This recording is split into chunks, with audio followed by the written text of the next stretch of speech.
Asia Town es la mirada del fotógrafo gaditano Miguel Trillo sobre la evolución de la cultura juvenil asiática en las últimas décadas. Está reunida en el Centro del Carmen hasta el 18 de junio.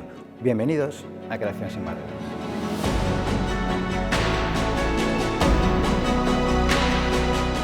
Nos encontramos acompañados de Sema da Costa, el comisario de Asia Town y colaborador del fotógrafo Miguel Trillo desde hace ya casi más de 10 años, ¿no? 2012 me has dicho, ¿verdad, Sema? Bienvenido a Creación Sin Barreras.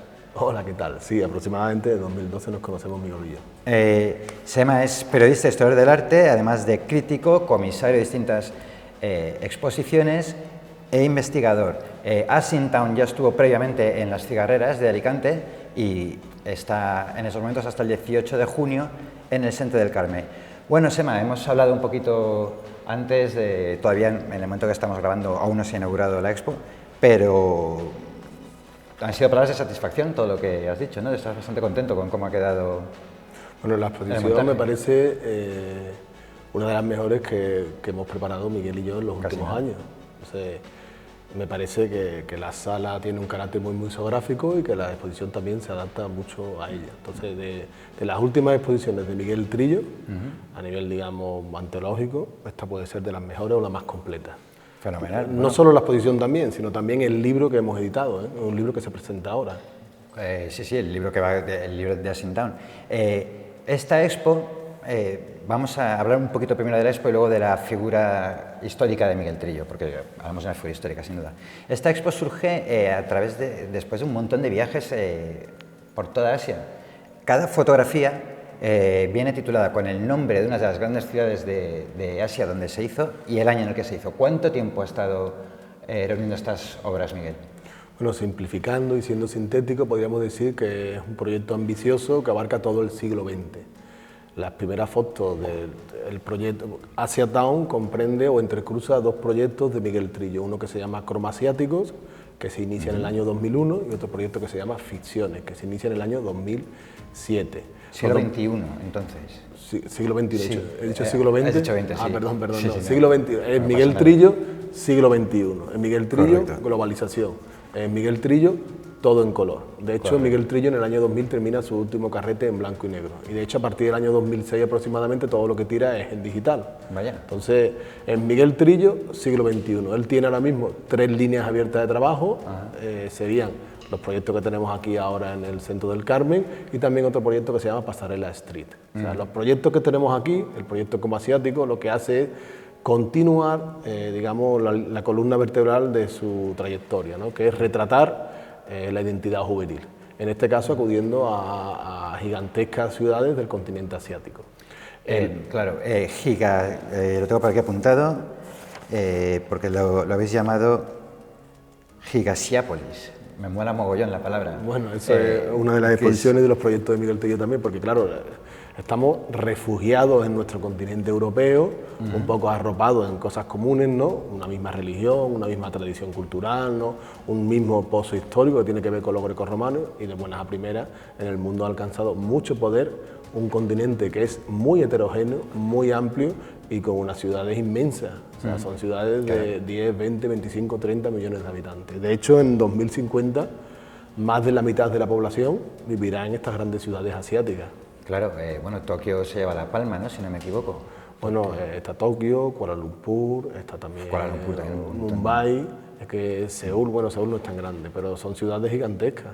Y eso para una mente curiosa, para una mente como la de Miguel, que le gusta investigar en la sociedad y en la juventud, pues debe ser un tesoro, ¿no? Llegar allí y decir, bueno, aquí veo un nivel de distintas existencias, distintas formas de tomarse la vida que motivan, ¿no? Bueno, Miguel siempre ha tenido inquietud por la gente joven. Hay que también entender que él es profesor de literatura, él ha estado relacionado con los institutos.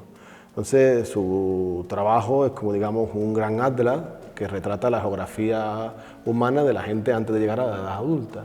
Y hay un montón de elementos comunes que tienen que ver con todos nosotros, independientemente del país, la raza o la religión, ¿no?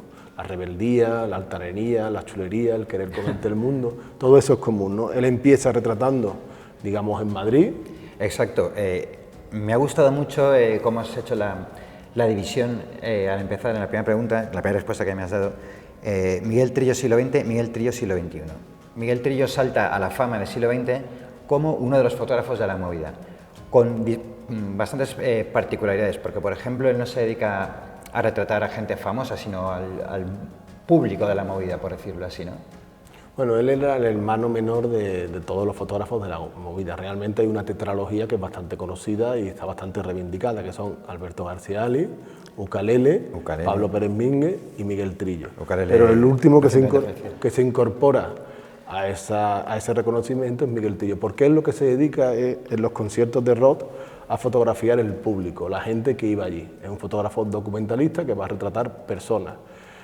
Claro, en ese momento no se entendía bien lo que estaba haciendo. Era un retrato generacional, un retrato de esa pulsión y esa energía que tiene Madrid en los años 80, pero con el tiempo, poco a poco, empezó a ser reconocido. Efectivamente, el fenómeno de la movida, la gente que lo vivió no sabía que era la movida, según se dice. Claro, mientras más distancia se toma de los acontecimientos, con más claridad se ven. De hecho, los propios que lo vivieron, pues bueno, hay un movimiento muy claro que tiene que ver con el rock, pero también con una mezcla de diferentes artes, ¿no? Convivían desde diseñadores hasta fotógrafos, gente que hacía cómics, pintores, eran muchos. Pero los fotógrafos oficiales de la movida, durante la movida, fueron Garciali, Ucalele y sobre todo Pablo Pérez Mínguez. Más adelante se incorpora Miguel Trillo, que era el que retrataba a la gente que iba a los conciertos. ¿Y por qué se incorpora? Quiero decir, él ya era investigador o tenía pensado un futuro de actividad fotográfica cuando entra en la movida en esos primeros años, o un poco lo descubre mientras lo hace.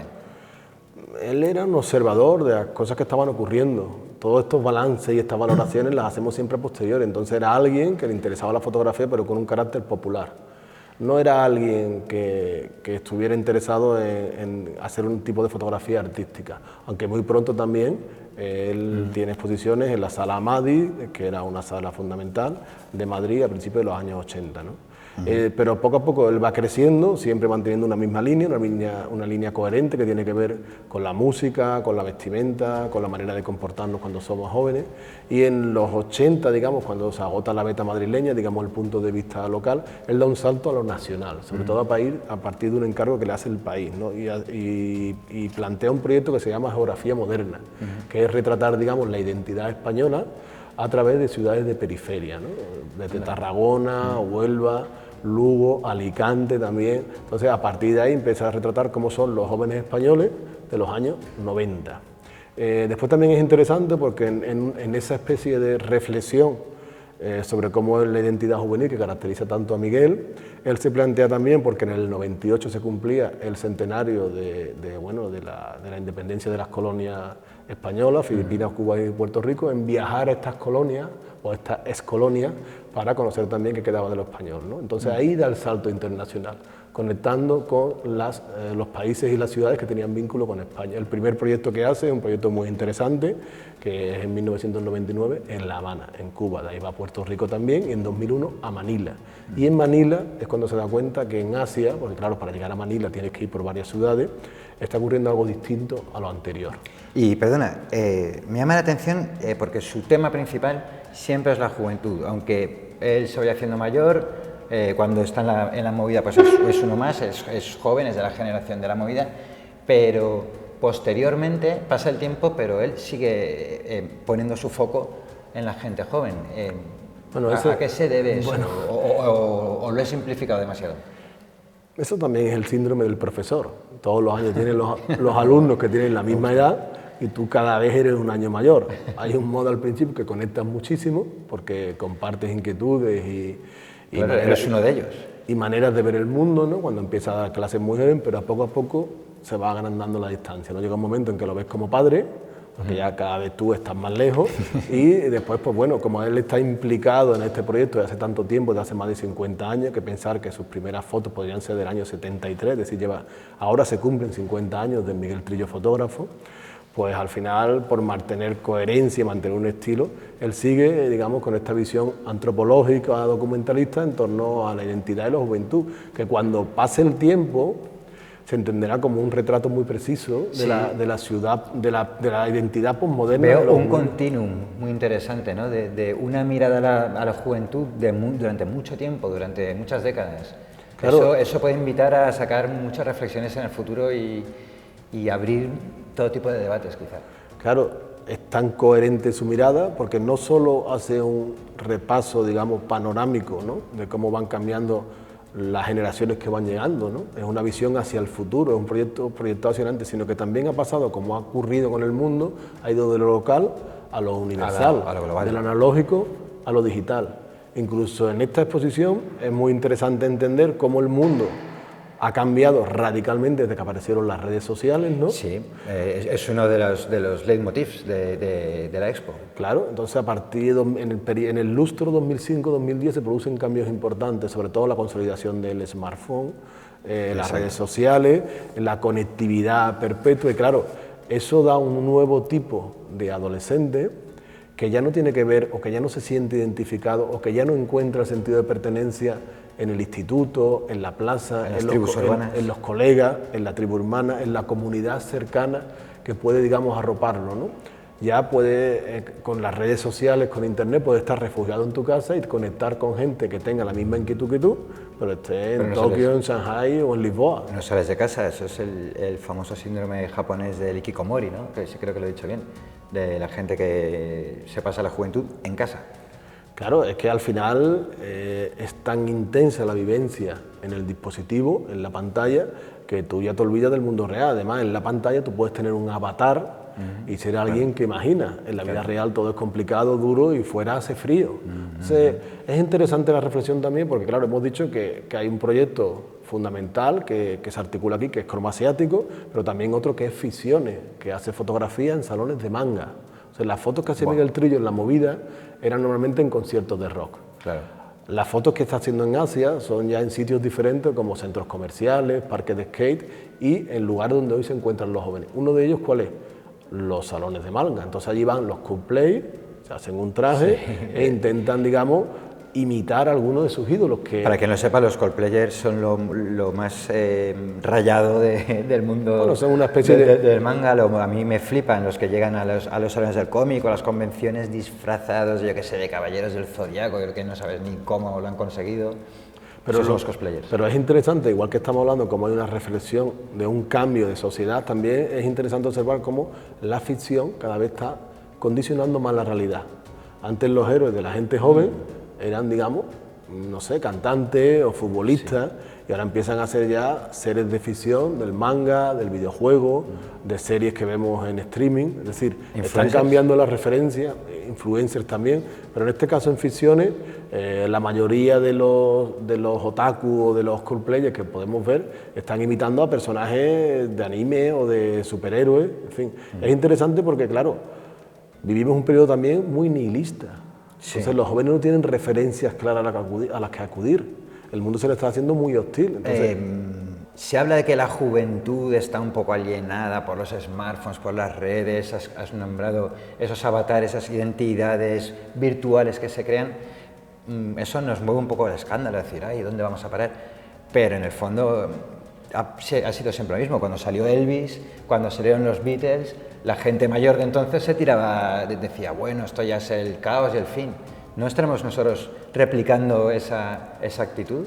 Bueno, es una actitud que ocurre, pero ocurriría en Roma, ocurriría en la Edad Media, cualquier generación. O sea, una de las condiciones es rebelarse contra lo anterior. Y claro, el que tiene establecido una cierta posición, sobre todo una posición mental, con respecto a cómo se configura la realidad, le cuesta mucho aceptar nuevas configuraciones que van llegando, en este caso casi siempre precedidas por la tecnología, que es la que nos abre las puertas a otros sitios, ¿no?